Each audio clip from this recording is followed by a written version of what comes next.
제가 이제 앉아서 한번 헤아려 보니까 한 22년, 23년쯤 된 것 같아요. 제가 부산에서 목회할 때 광주에 어떤 분이 입원하고 계셔서 제가 부목사 때인데 이제 부산에서 광주로 신방을 왔어요. 신방 오면서 그날이 아주 특별한 날이기 때문에 제가 기억하는데 8월 14일 날 제가 신방을 왔어요. 15일 날이 광복절로 쉬는 날이라 14일 날 와서 하루를 자고 가야 되겠다 그렇게 생각했어요. 특별히 만나봐야 될 사람이 있기 때문에.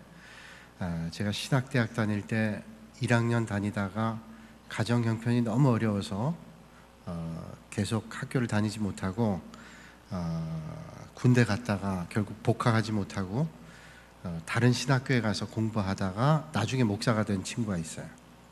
그 친구가 부안에서 단독 목회를 하고 있다는 소식을 들어가지고 제가 학교 다닐 때 그래도 교제하고 그랬던 친구라 그럼 광주 온 김에 제가 그 친구를 만나야 되겠다 그렇게 생각하고 이제 광주에서 부안, 전라도 아니에요? 전라남도하고 전라북도인데 나는 그게 다 같은 데인 줄 알았어요. 보니까 남도에서 북도까지 오려면 그것도 꽤 걸리는데 뭐 그냥 그 부산에서 온 정도니까 뭐 그 정도는 아무것도 아니라 생각하고 이제 그 단독 목회하는 친구를 만났습니다. 부안까지 제가 와서 만났어요. 얼마나 반갑든지. 신학대학 다닐 때 공부도 잘하고 그랬는데 생활이 어려워가지고 그 친구가 전북 고창 사람이에요. 고창 사람. 지난번 우리 교회에 있었던 김종호 목사님 그 사모님이 그 제자예요. 그 목사님의 제자. 그러니까 교육전서 할 때 그 학생이었다 그래요. 근데 그 목사님을 만나고 너무너무 반갑게 그냥 그 신학대학 마치고 부목사 하면서 오랜 세월 떨어져 있었단 말이에요. 그리고 그 소식을 듣고 너무 반가웠습니다. 반가웠는데 그 친구가 단독 목회하면서 뭐 조그만 시골교회 담임 전도사 목사니까 힘들잖아요. 그런데 제가 멀리서 왔다고 식사 대접을 하겠다고 그래요. 그래서 내가 사야지 그랬더니 자기가 굳이 사겠다고 그래서 그러면 사라고 그랬더니 이 친구가 말하기를 죽을 먹으면 어떡하냐. 죽을. 내가 속으로 생각하기를 아니 그래도 무슨 죽이야. 내가 부산에서부터 왔는데 죽집에 갔다고요. 그랬더니 그 죽집이 뭐냐 하면 부안에 이런 바지락죽. 제가 지금은 알지만 그때 생각에는 뭔 죽을 먹나 여기까지 와서 생각했는데 그때 이제 그 부안에 어떤 죽집에 갔어요. 죽집에 갔는데 저는 죽이 또 이렇게 많이 주는 죽은 처음 봤어요. 요새 보니까 그때보다는 많이 줄었던데 그때는 막 죽을 그릇에 가득 주는 거예요. 가득 주고 또 주인이 말하기를 모자르면 더 말씀하세요.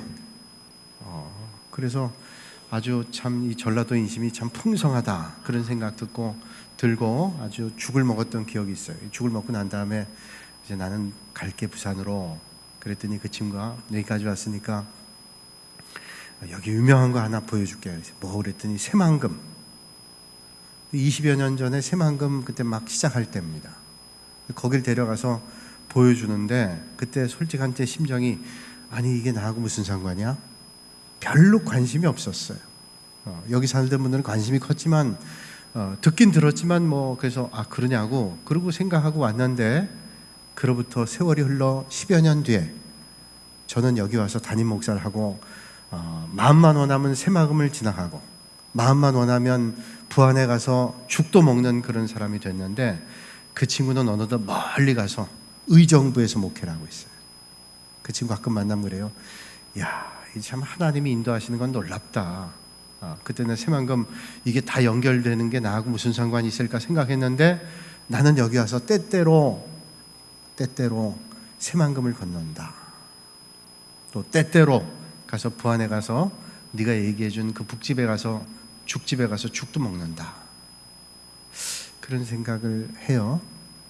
여러분 우리의 삶의 걸음을 하나님께서 인도하시는데 어떤 때는 전혀 예기치 못한 때 하나님께서 인도하시기도 하고 또 하나님께서 계획하시고 준비하신 일들은 하나도 틀림이 없이 하나님의 역사 가운데 이루어지게 된다는 거예요.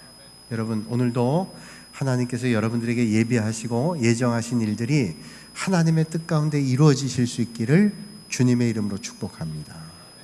제가 동북교회 올 때 처음에 호텔에서, 서울에 있는 영동 호텔에서 장로님 몇 분을 만났어요.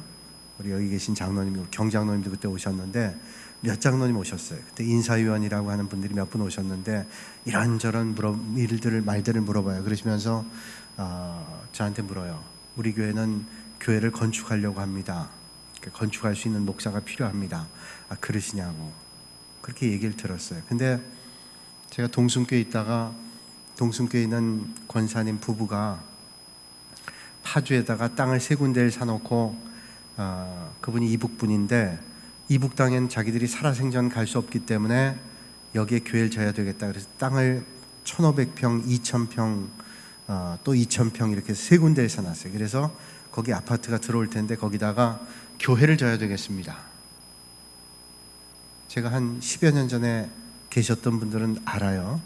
근데 세월이 가니까 자꾸 다른 얘기들을 하고 모르는 일들을 자꾸 만들어내니까 제가 다시 한번 얘기하는 거예요. 그래서 그 땅을 샀는데 그분들이 얘기하기를 그렇게 하겠다. 그래서 정말로 지금 파주 문산에는 얼마나 많은 아파트가 들어왔어요. 그분들이 다 그걸 예견하고 땅을 몇 군데 샀어요. 그리고 말하기를 목사님 저하고 같이 개척을 합시다. 교회는 그 당시에 그러니까 한 16년 전에 그 당시 저희가 한 50억 정도 예산을 가지고 교회를 짓고 교육관을 짓겠습니다. 한 16년 전이니까 우리 교회보다 훨씬 큰 교회죠. 그렇게 교육관과 교회를 짓자. 제가 기도해 보겠습니다. 일주일 기도하고 세상에 교회가 하나 더 생긴다는 일은 너무너무 기쁜 일이다. 하나님 앞에 기도하면서 교회가 생긴다는 일은 너무 기쁜 일이지. 그래서 교회를 짓기로 하고 했는데 그래서 그분이 차도 사주시고 또 아파트도 얻어주시고 또 교회 개척하는 동안 저에게 생활비를 다 대주시고 그러면서 1년에 경상비를 1억씩 교회 운영해 나가려면 전기비, 수도비 하는데 교회를 막 개척하면 교인들이 있겠어요? 교회를 아무리 크게 져도 이제 아파트가 들어서면 사람이 들어오긴 하겠지만 3년 동안을 그러니까 매 한 해마다 1억씩 그렇게 도와주고 따로 생활비를 또 사례를 하겠다. 그 뭐 아주 철저한 분이죠. 뭐 부자이기도 하지만 교회 개척에 대한 뜻이 분명했던 분이에요. 그리고 그렇게 되면 보통 생각이 되잖아. 이분이 그럼 여기서 터줏대감 노릇 하려고 그러겠구나. 그런 생각이 드는 거예요. 그분이 미리 얘기하기를 절대로 저는 터줏대감 안 될 겁니다. 교회 짓고 3년 뒤에 교회가 틀림없이 부흥할 텐데 그럼 저는 떠나겠습니다. 너무 귀한 뜻이에요. 그래서 기도하면서 했는데 사람의 욕심이란 게 똑같지 않아요. 근데 이제 그분이 참 감사했던 것 가운데 하나는 목사님은 성지순례와 뭐 이런 걸 가야 되니까 적어도 3번은 가야 됩니다. 그래서 그분이 저한테 그 당시에 종교개혁지를 보내주셨어요. 그래서 참 감사한 일이죠. 미리 다 훈련할 수 있는 기회들 또 그분이 공부할 수 있는 길도 열어주시고 그래서 참 감사한 일이다. 제가 이제 신학 박사과정을 할 때에도 그분이 제가 박사과정 학비를 다 대주겠습니다. 그러니까 목사님 공부만 해주십시오. 그래서 시작을 하게 된 게 거기에요. 물론 학비를 다 대준 건 동부교회지만 결국은 그러니까 시작을 하게 한 분은 그분이고 제가 이쪽에 왔기 때문에 다 됐죠. 그분이 중간에 마음이 변해가지고 제가 이제 이 동부교회 오게 된 거예요. 제가 생각해봐요. 파주에다가 교회를 짓기로 다 계획을 하고 설계까지 하고 제가 설계사 사무소 다니면서 그 설계도 보고 또 준비도 하고 이렇게 저렇게 다 했거든요. 근데 정작 와서 교회 건축을 하게 된 것은 군산 동부교회. 여러분 하나님의 역사하시는 것은 도저히 이해할 수 없어요. 그러나 하나님의 역사는 틀림없이 오늘도 이루어지고 있다는 거예요. 제가 15년 전에 이런 얘기를 교인들에게 했어요. 그리고 이 동북교회 올 때 그 과정도 제가 다 얘기하고 그 얘기를 다 했어요. 그런데 세월이 지나니까 다른 얘기들을 해요. 그래서 이게 참 교육은 반복을 해야 된다. 안 그러면 자꾸 다른 얘기들 한다. 제대로 못 배우니까 그런 생각을 해보게 돼요. 그래서 15년 전에 여기 계신 분들이 별로 없는데 그때 다 얘기했던 거 기억나는 분들이 계실 거예요. 기억나시죠? 네, 기억나실 거예요. 틀림없이 제가 그걸 몇 차례를 얘기했기 때문에 몇 차례를 얘기했는데도 또 다른 얘기를 하기도 하죠. 자, 제가 왜 이런 말씀 시작드리냐면 하나님의 섭리라는 건 참 놀랍다는 거예요. 놀라워요. 자, 바울은 로마에 가서 복음 전하기를 원했습니다. 그래서 그 바울이 로마에 가서 복음 전하기를 원했는데 그 일들이 쉽게 열리지 않았어요. 그런데 소위 말하면 1차, 2차, 3차 전도여행을 마치고, 이걸 전도여행이라고 말할 수 없지만 자기가 죄수의 몸으로 로마에 끌려가면서 그게 결국 4차 전도여행이 되는 거예요. 그가 그토록 가기를 원했던 로마로 죄수의 몸으로 갑니다. 죄수의 몸으로 간다는 게 형편이 좋지 않지만 그게 역설적으로 얘기하면 하나님의 은혜일 수 있어요. 왜냐하면 로마의 강한 병사들이 그를 상하지 않도록 지키기 때문에 그가 로마에 가는 길은 안전할 수 있었어요.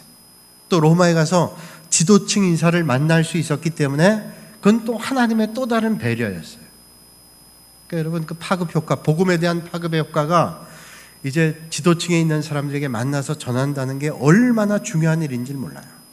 그러니까 그런 일들을 하도록 하나님께서 예비하시고 섭리하셨다는 거예요. 오늘도 우리가 믿음의 길 걸어갈 때 어떤 때는 잘 몰라요. 이게 왜 이런 일들이 있는지 모르지만 우리가 믿음의 길로 하나님 앞에 엎드려 기도하면서 하나님 앞에 날마다 귀 기울이고 하나님의 뜻에 순종하면 하나님의 뜻이 보여지기 시작하고, 아하, 이래서 하나님께서 역사하셨구나 하는 것을 우리는 만나게 되는 거예요. 자, 바울은 이제 로마의 죄수의 신분으로 가게 됩니다. 하나님의 인도하심이 어떻게 이루어질지 모르지만 그가 로마로 가기 원했던 일들이 이제 이루어지고 하나님의 역사가 이루어지기 시작하는 거예요. 오늘 이 바울이 이제 가면서 유라굴로라는 풍랑도 만나고, 이제 다음 주에 또 말씀드릴 그 풍랑의 과정 가운데 멜리데 섬에 이제 안착하게 되고 거기 있었던 그 모든 일들이 이제 하나님의 역사를 이루는 것들을 우리가 하나님의 섭리 가운데 보게 되는데, 오늘 이 말씀을 보면서 등장하는 인물, 등장하는 존재, 우리가 먼저 살펴봐야 돼요. 여기 보니까 오늘 본문 말씀이 시작하면서 우리가 이탈리아로 간다. 이탈리아죠? 로마로 가는 거예요. 이탈리아로 가는데 우리라고 말해요. 로마가 지금 바울이 죄수의 몸으로 가는데 우리로라고 표현한다는 말은 바울이 혼자가 아니라는 거예요. 자기가 모르는 또 다른 호송하는 병사들, 또 거기에 있는 상인들, 이런 게 아니라 일행을 얘기하는 겁니다. 그러니까 바울이 함께하는 일행이 있었다는 거예요. 여기에 이름을 거명하고 있지 않지만 이 우리라는 단어를 통해서 이 사도행전을 기록해주고 있는 누가라는 사람이 아닐까를 많은 신학자들은 추정합니다. 그러니까 누가복음과 사도행전이 누가가 썼기 때문에 이 바울과 함께했던 동행했던 사람은 바로 누가라는 사람일 거다. 그래서 의사 누가가 동행했다라는 거예요. 특별히 이 누가는 의사인데 바울이 갈 때 그의 신변적 위험이 있거나 아니면 그 병이 있을 때 가장 가까이 치료해 줄 수 있는 사람이 누가 의사잖아요. 그러니까 이 사람이 동행했을 가능성이 상당히 많다는 거예요. 우리라는 말이기 때문에 누구인지 정확히 말할 수 없지만, 알 수 없지만 추측해 볼 때 거의 누가일 것이 맞다 하는 거예요. 또 여기 등장하는 사람이 있죠. 백부장 율리오라는 사람입니다. 율리오라는 사람은 로마에 적어도 100명 이상의 병사를 거느리고 있는 이 바울을 호송해 가는 호송 책임자인 율리오라고 하는 백부장. 이 사람은 이 바울을 로마까지 호송하는데 아주 중요한 책임을 가지고 있습니다. 물론 바울뿐 아니라 몇 명의 죄수들도 함께 있었지만 이 사람들을 호송해 가는 책임을 가지고 있었던 사람이 율리오예요. 그러니까 율리오는 마지막 로마에 도착할 때까지 그 직무를 잘 감당해야 될 사람입니다.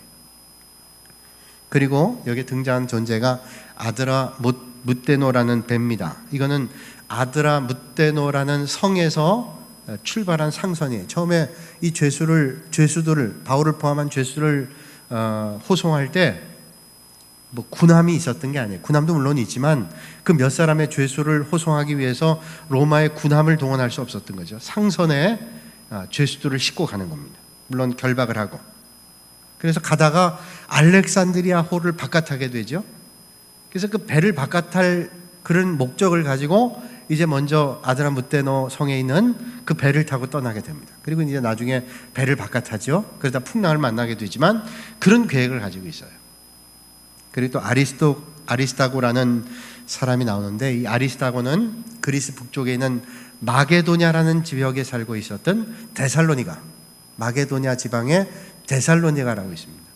알렉산더 대왕의 동상이 서 있는 그 데살로니가, 그 데살로니가 사람이 아리스다고, 이 사람이 함께 바울과 함께 체포되기도 했던 그런 동료인데, 이 사람도 이제 함께 이 배를 타고 바울과 함께 로마로 가고 있었단 말이에요. 이제 이 배를 타고 아드라무테노 성에서 출발한 상선을 타고 바울과 또 그 로마의 병사들과 상인들과 여러 사람들이 시돈이라고 하는 데 도착합니다. 이 시돈은 가이사랴라고 하는 곳에서 북쪽으로 112km 정도 떨어진 곳에 있는, 스데반이 순교할 당시에 예루살렘 떠나 있었던 헬라파 그리스도인들이 교회를 세웠던 그런 곳, 그 시돈에 도착하게 됩니다. 시돈에 도착하자 오늘 이 백부장 율리오가 바울에 대한 배려를 좀 했던 것 같아요. 그래서 알고 있는 사람들을 좀 만나게 해줬어요.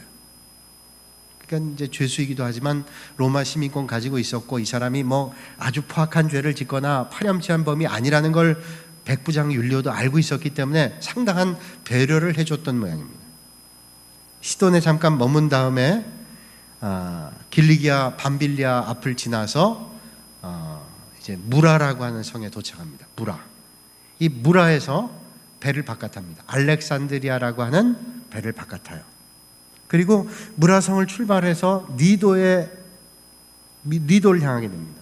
니도를 향하는데 이 바람이 센 거예요. 거기 강한 북서풍을 만나서 이 가야 될 곳에 잘 나가질 않습니다. 그래서 7절 말씀 보면 여기에 간신이라고 하는 표현이 있어요. 간신이.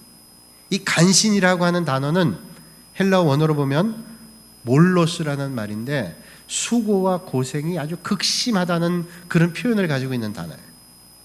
그러니까 아주 이게 배가 이게 잘 나가야 이게 계획한 대로 가는데 그렇지를 못하는 거예요. 우리가 지금도 여행해도 비행기를 탈 때 갈 때는 5시간 걸리는데 올 때는 4시간 반 걸릴 때도 있고 더 걸릴 때도 있어요. 배도 마찬가지예요. 갈 때 올 때가 똑같지 않습니다. 그게 바람의 영향도 있고 뭐 기류의 영향도 있고 여러 가지가 있겠지만 아마 이게 지금 배가 가면서 상당히 어려움을 겪었던 모양입니다. 그래서 이런저런 우여곡절 가운데 어려움을 겪다가 미항이라고 하는 곳에 도착합니다. 그레데 섬의 미항. 이 미항에 도착하는데, 미항은 아마 아주 작은 항구였던 것 같아요. 근데 미항에서 이제 그 배 타고 있었던 사람들 가운데 지도자들이 이제 고민하는 겁니다. 우리가 이 미항에서 머물어야 되는지 아니면 이 겨울을 여기서 보내지 말고 가야 되는지. 이 미항에 있는 이 그레데 섬 지역은 큰 도시 섬이 아니기 때문에 불편한 게 아주 많았을 거예요. 그리고 생각해 보면 거기에 있었던 로마 병사들이나 아니면 선장이나 선원들이나 또 모든 거기 있는 사람들이 대체로 죄수만 빼고는 빨리 로마로 가기를 원합니다. 빨리 로마로 가야 고향에 있는 가족을 만나기도 하고, 로마의 병사들도 마찬가지 자기 집에 갈 수 있고, 지금 여러 날 동안 배를 타고 돌아다니는 건 너무 피곤한 일이에요. 그러니까 빨리 로마로 가기를 원해요. 근데 미항에 딱 이제 정박할 수밖에 없었어요. 바람 때문에 이게 거기에 머무를 수밖에 없었는데, 여기서 이제 의논해야 될 일들이 있었어요. 그 다음에 그냥 떠나서 가면 문제가 없는데, 이게 지체하다 보니까 배가 운항하기가 어려운 계절을 만났습니다. 보통 지중해 해역은 태양력으로 말하면 10월 10일이 넘으면 초겨울이 시작이 되고 11월 11일이 되면 배가 전혀 움직이지 못하는 그런 환경이 된다 그래요. 근데 이 배가 미항에 들어간 게 10월 5일이에요. 준비하고 떠나려면 10월 10일 넘으면 이게 배가 갈 수 없는 거예요. 아주 난감한 상황에 맞닥뜨리겠어요. 그때 되면 이제 바람도 드세지고 풍랑이 일고 그러기 때문에 갈 수 없는 거예요. 이해관계가 다 다르죠. 선장이나 이런 사람들은 빨리 가길 원하고, 선장도 빨리 가야 가족을 만나겠고, 선주가 있어요. 선주는 배를 많이 움직여야 돈을 벌 수 있는 사람. 로마의 병사들도 마찬가지, 빨리 집에 가서 고향 가고, 선원들도 마찬가지 그래요. 죄수만은 뭐 지금 가든 언제 가든 죄수의 몸이기 때문에 그럴 수 있어요. 그러나 이제 여러 가지 있지만 미항에 머물 건지 아니면 미항 옆에 있는 한 64km 정도 떨어져 있는 베닉스라고 하는 항구가 있는데, 이 베닉스라고 하는 데는 잠깐이면 갈 수 있을 거라고 생각해요. 64km. 오늘은 멀지 않지만 그 당시에 배로는 가기가 쉽지 않은 데지만, 거길 가면 거긴 훨씬 더 큰 섬이고 뭐 즐길 것도 많고 뭐 이런 것들이 많아요. 풍부하니까. 그러니까 빨리 그쪽으로 가서 또 그 다음 곳으로 옮기는 것이 낫겠다라는 생각을 하게 되는 거예요. 그래서 여기 미항에서 여러 가지 고민을 하는 겁니다.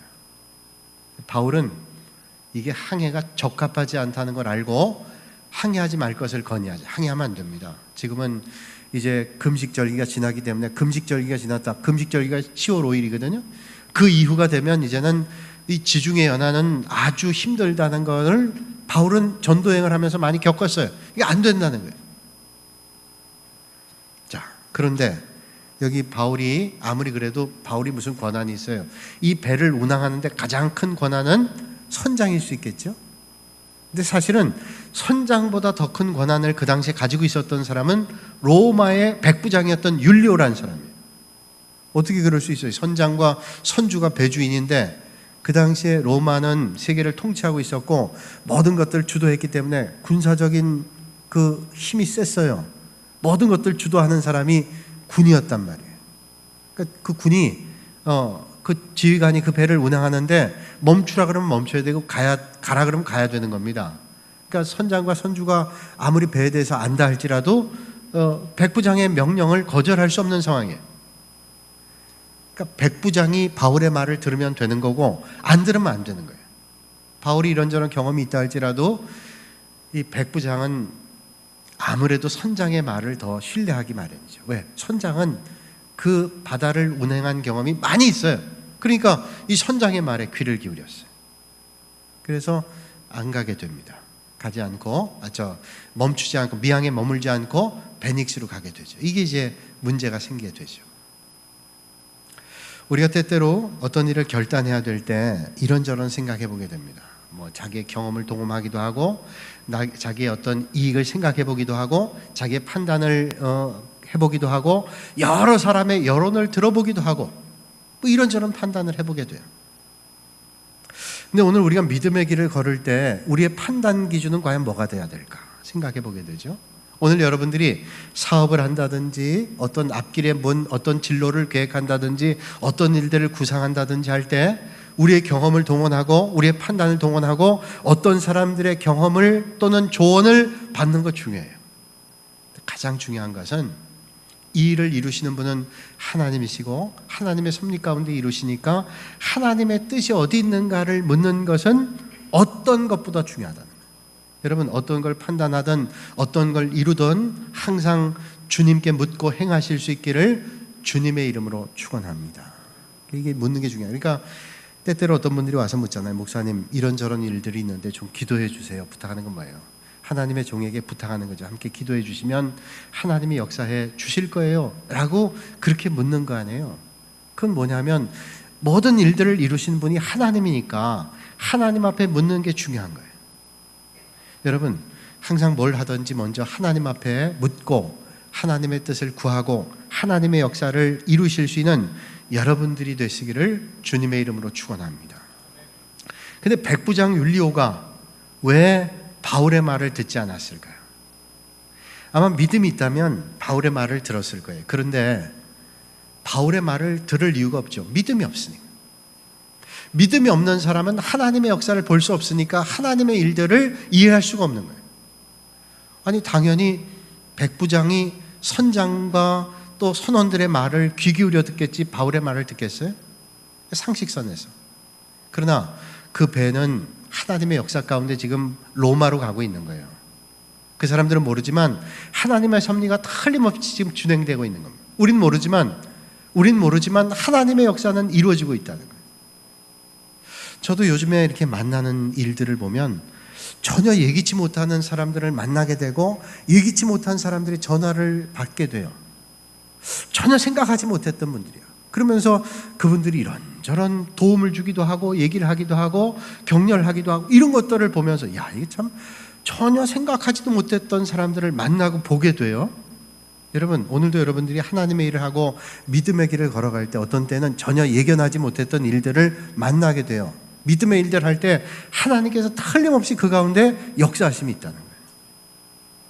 바울이 백부장에게 지금 떠나면 안 됩니다. 그 백부장은 그냥 바울 개인의 말로 생각했어요. 근데 바울은 지금 하나님의 역사를 이루는 가고 있단 말이죠. 죄수 중에 한 사람이 아니라 하나님의 뜻을 이루는 사람이에요. 그러니까 바울의 말을 귀담아 들어야 되는데 믿음이 없는 사람은 귀담아 듣질 않아요. 오늘도 마찬가지예요. 믿음이 있는 사람은 하나님의 말씀을 귀담아 들을 수 있지만 믿음이 없는 사람은 하나님의 말씀을 하나님의 말씀으로 들을 수가 없는 거예요. 여러분, 오늘 우리 인생에도 내 생각이 앞서게 되면 어떻게 되냐면 실패해요. 내 판단이 앞서게 되면 어려움 겪을 때가 많아요. 내 생각과 판단보다 세상 사람들이 그러죠. 내가 생각하고 판단해. 그게 얼마나 어리석은지 몰라요. 내 생각과 판단이 다 옳다고요? 절대로 아니에요. 정말로 중요한 판단과 생각은 하나님에 있기 때문에 우리가 늘 생각과 판단을 하나님께 집중하지 않으면 올바른 생각과 판단 못해요. 제가 철학개론을 배울 때 제가 가끔 말씀드리는 예예요. 철학개론을 배울 때 그 철학개론의 앞 첫 번째 챕터에 아주 중요한 예가 나와 있어요. 우리의 판단과 생각은 우리가 보는 것은 늘 정확한 것은 아니다 라고 얘기하면서 어떤 사람은 보는 것이 믿는 것이다 라고 얘기하는 건데 그것처럼 어리석은 일이 없다는 거예요. 보는 게 믿는 거다. 자, 그러면서 그 철학개론에 나와 있는 예가 이겁니다. 물이 담겨있는 수조에다가 쇠 젓가락을 넣는데요. 쇠 젓가락을 그 물그릇에 넣으면 쇠 젓가락은 어떻게 보이나요? 쇠 젓가락은 구부러져 보입니다. 쇠 젓가락이 구부러져 보여요. 그러면 보이는 건 뭐냐면 구부러져 있어요. 야, 이 젓가락이 구부러졌다. 꺼내보세요. 안 구부러져 있어요. 쇠 젓가락 그대로 아주 반듯한 거예요. 근데 우리 눈에 보이는 것은 구부러져 보이는 거예요. 그러니까 어리석은 사람은 보는 것이 믿는 거다 그러는데 정말로 지혜로운 사람은 믿는 것을 보게 되는 거예요. 믿음의 사람은 믿음으로 보게 되는 거예요. 여러분, 오늘 이 밤에 여러분들이 주님을 잘 믿으셔서 안 보이지만 역사하시는 하나님의 역사를 만나실 수 있기를 주님의 이름으로 축원합니다. 그래서 우리가 날마다 무엇이 앞서야 되냐면 내 생각과 판단이 아니라 하나님의 말씀이 앞서는 게 너무 중요한 거예요. 하나님의 말씀. 그래서 신년도에 제가 광고하면서 올해는 성경 통독을 하면서 시작합니다 그랬잖아요. 그게 그냥 성경 통독이 아니라 새해를 시작하면서 우리의 시각과 우리의 판단과 우리의 생각이 하나님의 말씀에 집중하는 한 해가 되길 원합니다. 그게 성경 통독하는 거예요. 여러분들이 많은 분들이 하시면 좋을 것 같아요. 시간 여건이 안 되신 분들도 계시지만 같은 마음을 품고 하신다면 하나님께서 올 한 해 주시는 은혜가 있을 거예요. 제가 예전에 있었던 교회에서는 성경 통독을 할 때 이제 기도원, 그 교회 기도원이 있었기 때문에 기도원 가서 일주일 했어요. 월요일부터 토요일까지 일주일 했는데 아침 6시에 일어나가지고 6시부터 성경 통독을 하는 거예요. 밥은 일주일에 하루에 한 끼만 먹어요. 딱 한 3시쯤 먹어요. 딱 중간에 먹고 밤 10시까지 성경 통독하는 거예요. 그래서 신구약을 다 읽었어요. 그것도 그냥 그때는 이제 성경 통독하는 테이프 이런 게 없었기 때문에 교역자들이 읽는데 교역자들 가운데도 그 교역자들이 뭐 수십 명 있었으니까 그 가운데 성경 통독을 잘할 수 있는 사람, 발음도 정확하고 그 한 장을 적어도 1분 30초 안에 읽을 수 있는 그 다 계산해가지고 이 성경을 빨리 읽는 거예요. 요즘에는 성경 통독을 그 테이프를 빨리 돌리면 빨리 가니까 얼마나 좋은 세상이에요. 그때는 그냥 우리가 빨리 읽어야 돼요. 빨리. 그래서 읽었는데 그러면 그동안 이제 밥 한 끼만 먹고 시간 최대한 조력하면서 읽어요. 근데 마지막 날 이제 저녁에 토요일 날 이제 간증을 해요. 다 끝난 다음에 수료를 하면서 간증을 해요. 근데 그 간증할 때 제가 들어보니까요. 성경 통독한 분들이 말하기를 그전엔 성경을 읽는데 하나님의 말씀이 눈으로만 읽었는데 나중에 이 성경이 붕 뜨더니 자기에게 들어오더래요. 성경이 자기에게 들어오더래요. 이야, 이거구나. 하나님의 말씀을 집중해서 읽으니까 하나님의 말씀이 눈으로 읽는 게 아니라 그 말씀이 떠올라서 자기의 가슴으로 들어오더래요. 여러분들이 하나님 앞에 집중해서 하나님의 말씀이 여러분들에게 들어오는 축복이 있기를 주님의 이름으로 축원합니다. 이게 얼마나 큰 축복이에요. 하나님의 말씀이 떠서 내 안에 들어온다. 얼마나 복된 일. 잠언 21장 30절에 말씀하기를 지혜로도 명철로도 모략으로도 여호와를 당하지 못하느냐. 하나님의 말씀을 당할 게 없어요. 고린도전서 1장 25절에 하나님의 미련한 것이 사람보다 지혜 있고 하나님의 약한 것이 사람보다 강하니라. 그러니까 여러분, 하나님이 주시는 말씀이 우리의 인생을 얼마나 빛나게 하는가 하는 것을 우리에게 말씀해 주고 있다는 거예요.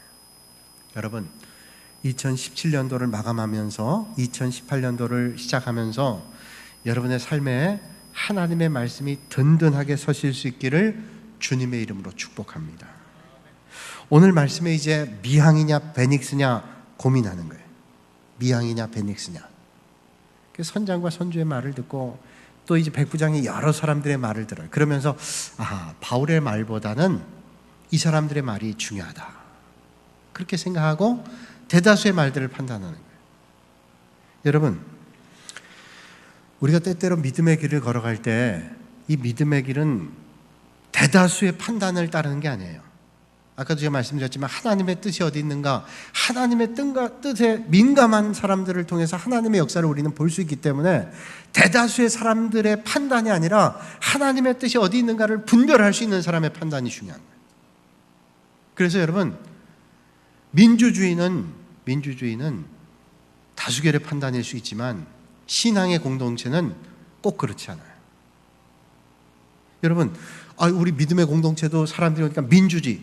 여러분, 믿음의 공동체는 꼭 민주주의가 아니에요. 다수결로 해서 우리가 어떤 때는 회의를 할 때 어쩔 수 없이 다수결, 그런 대의 정치를 가지고 우린 하잖아요. 우리 교회는 장로교에 속해 있잖아요. 장로교. 우린 대한예수교 장로회에 속해 있어요. 어떤 분 그러더라고요. 대한예수교 장로회니까 교회 주인은 장로다. 들어보셨죠? 이거 잘못된 거예요. 그 정치 체제가 장로 정치라는 거예요. 칼빈 선생은 기독교 강요, 칼빈이 우리 장로교의 원조잖아요. 장로교 원조인데 장로교 정치 체제를 얘기하면서 두 장로가 있어요. 교회는 장로 목사와 장로가 있어요. 처음에 기독교 강요에서 칼빈이 말하기를 두 지도자가 있는데 장로와 장로 목사가 있는데 장로 목사는 치리와 설교를 하는 장로고 장로는 치리를 하는 장로다, 그렇게 얘기를 하는 거예요. 그리고 요즘에 교회 헌법에도 교회 대표는 교회 담임 목사고 교인들의 대표는 교인들이 뽑잖아요. 교인들의 대표는 장로가 되는 거예요. 그래서 이 교인들의 대표와 교회 대표, 그래서 저는 교회 대표고 여러분들이 뽑아 세운 장로님들은 교인들의 대표예요. 그래서 교인들이 다 일일이 의견 얘기할 수 없으니까 장로님들을 통해서, 여러분들이 뽑은 장로님을 통해서 이제 협력해 나가는데 담임 목사의 목회 관점에 따라서 돕는 동역자로 하나님이 세워주신 거예요. 그러니까 여러분, 장로님들이 장로의 귀한 직분을 잘하기 위해서는 헌법에도 나와 있는 대로 목회자를 잘 도와서 하는 거예요. 가끔 그런 분들이 있어요. 장로는 목사를 잘 견제해서 그렇게 하는 거예요. 여당 야당이다, 이거 잘못된 거예요. 그건 장로교 정치체제를 잘 모르고, 어떤 분은 말하기를 장로교회는 장로가 주인. 이거는 이 사람 제대로 공부했나, 묻자 식작이다. 이거 그 체제를 잘 모르는 거예요. 장로 체제를. 이거는 그게 아니라 목회자를 잘 도와서 교회를 섬기는 거예요. 서로 잘 섬기면서 교회를 잘 이뤄나가는 건데, 그렇지 않으면 교회가 어려워지는 거예요. 우리가 겪잖아요. 주님 몸된 교회는 주님 몸된 교회를 섬기는 종을 잘 도와가면서 협력하면서 이렇게 해서 교회를 이뤄나가야 이게 건강한 교회가 되는 거지, 그렇지 않으면 이게 건강한 교회가 될 수 없어요. 그래서 소재열이라는 우리 통합 측 목사님 계신데, 이분이 서울대 법대 나오고 판사 출신인데, 이분이 그 법 해설에 대해서 얘기하는데 가끔 그런 분들이 있다는 거예요. 어떤 교회는 그 당회 해설할 때 다수결 하는데, 다수결하면 보통 목사님은 얼마 없고 큰 교회 같은 경우는 장로님들이 많단 말이에요. 그러니까 다수결하면 다수결로 합시다. 그래서 다수결로 해가지고 장로들이 한 100명 되면 100명 나오고 목사들 한 20명 되면 20명 되니까 안 된다. 그건 잘못된 거라는 거예요. 장로님들이 100명, 200명이 돼도 담임 목사는 그 교회 대표이기 때문에 담임 목사 1이면 그 장로 100명, 200명이 1이라는 거예요. 왜냐하면 교회를 대표하기 때문에 이 협력해서 이 일을 해야 된다는 거예요. 이 협력의 정신이 없으면 안 된다는 거예요. 제가 왜 여러분들에게 이런 말씀 드리는가 하면, 이거 장로교 정치, 감리교는 또 달라요. 감리교에 있다 온 분들은 이게 이해가 안 돼요. 감리교는 제가 보니까 감리교는 목사님들이 거의 장로님들을 그냥 선택을 해요. 이제는 뭐 뽑는 데도 있지만 원래 정치 체제가 달라요. 장로교하고는 달라요. 감리교. 또 회중교회 다르고 뭐 다 교회마다 틀린데 이제는 뭐 교회들이 다 왔다 갔다 하니까 순복음교회가 비슷하고 장로교회 비슷하고 감리교회 다 비슷하지만 정치 체제가 틀린 거예요. 우리는 정치 체제를 대의 정치를 가지고 있지만 그 정신은 뭐냐면 그런 정신을 가지고 있어요. 목회자를 잘 도와서 동역하는 장로님들이 교회를 섬겨나갈 때 교회가 건강하게 된다. 근데 지금 이 바울이 하나님의 종으로서 지금 가면 안 됩니다라고 할 때 이 바울의 말을 백부장 율리오는 안 듣는 거예요. 왜? 선장의 말이 자기는 더 타당하다는 생각이 돼요. 그러니까 영적인 걸 모르니까 그 판단을 하지 못하는 거예요. 그럼 오늘도 우리가 항상 영적으로 판단해야 돼요. 예를 든다면 여러분, 만약에 다수결로 판단한다면 이런 우를 범할 수 있어요. 한번 제가 쉬운 예를 들어볼까요? 성경을 읽어야 됩니다. 틀림없는 맞는 말이에요. 하나님께서 기뻐하신 일이에요. 성경을 읽어야 되는데 시간이 없어 읽질 못합니다. 그런 사람이 많으니까 성경을 읽을 필요가 없습니다. 그러면 많은 사람들이 성경을 읽을 필요가 없다 그러면 성경을 안 읽어도 되나요? 다수결에 따라서 아니라는 거죠. 기도도 마찬가지예요. 기도해야 되는데 기도할 시간이 어디 있습니까? 대다수의 사람들이 기도할 수 없으니까 기도하지 맙시다. 그러면 그게 맞는 판단이냐는 아니라는 거죠. 하나님 기뻐하시는 판단이 아니라는 거죠. 전도도 마찬가지예요. 전도하려면 시간도 있어야 되고 물질도 있어야 되고 정성도 있어야 되는데 우리 가운데는 그런 사람이 없습니다. 그러니까 대다수가 원하니까 전도하지 않는 교회가 됩시다. 그건 안 맞는 거예요.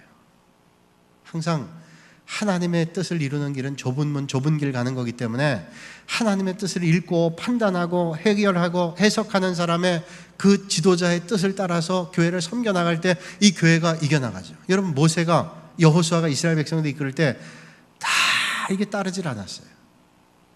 어떤 때는 모세가 실수한 적도 있어요. 모세가 흑인 여자를 아내로 받았거든요. 그랬더니 가까이 있었던 형제들이 비난했어요. 아론과 미리암이 비난했어요. 어떻게 됐어요? 그 비난이 일리가 없는 거 아니에요. 아니 왜 자기 동족의 여인도 있는데 왜 흑인 여자를 했냐? 비난을 했다. 근데 그것 때문에 그 형제들이 큰 책망을 받죠. 벌을 받죠. 하나님께서는 지도자의 권위를 세워주시는 거예요. 그리고 이끌어가게 하시는 거죠. 여러분, 바울에게 지금 미항에 멈추자는 것은 그가 로마에 가기 싫었던 것도 아니고 그의 모든 중심에는 뭐가 있었냐? 하나님의 뜻이 있었어요. 그가 살기를 원해서 풍랑 맞으면 죽는다.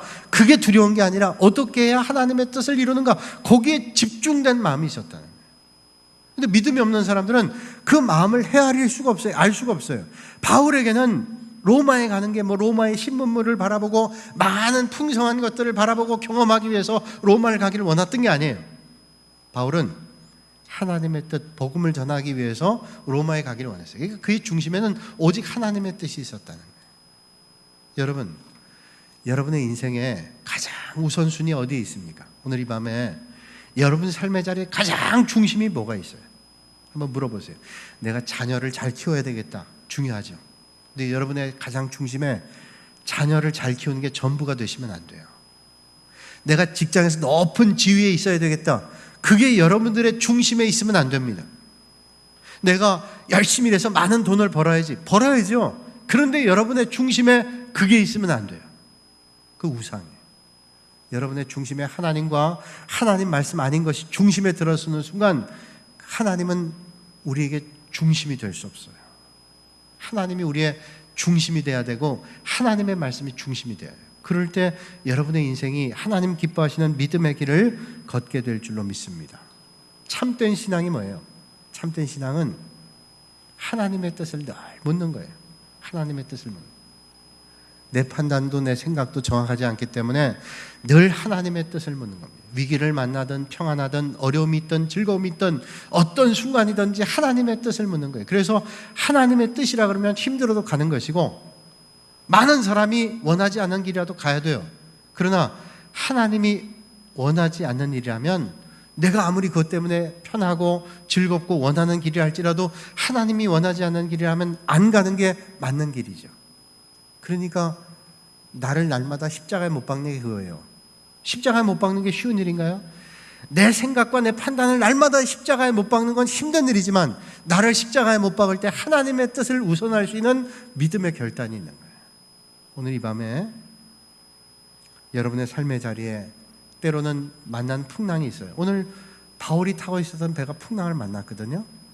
그 풍랑이 뭐 때문이에요? 하나님의 생각과 판단이 아니라 내 생각을 따라갈 때 그런 일들이 있게 되는 거예요. 오늘 여러분들이 판단과 생각을 십자가에 못 박고 하나님의 뜻과 생각이 여러분의 중심이 되어 올 한 해를 잘 마감하시고 2018년 한 해는 하나님의 뜻과 생각대로 살아갈 수 있는 복 있는 삶이 되시기를 주님의 이름으로 축복합니다. 거룩하신 아버지 하나님, 오늘도 이 시간 저희를 불러주시고 하나님을 예배할 수 있는 은혜를 허락해 주시니 감사합니다. 내 생각과 판단을 십자가에 못 박고 하나님이 원하시는 뜻과 생각을 날마다 생각하며 하나님 원하시는 대로 믿음의 길 걸어갈 수 있는 은혜를 허락하여 주시옵소서. 예수님의 이름으로 기도하옵나이다. 아멘.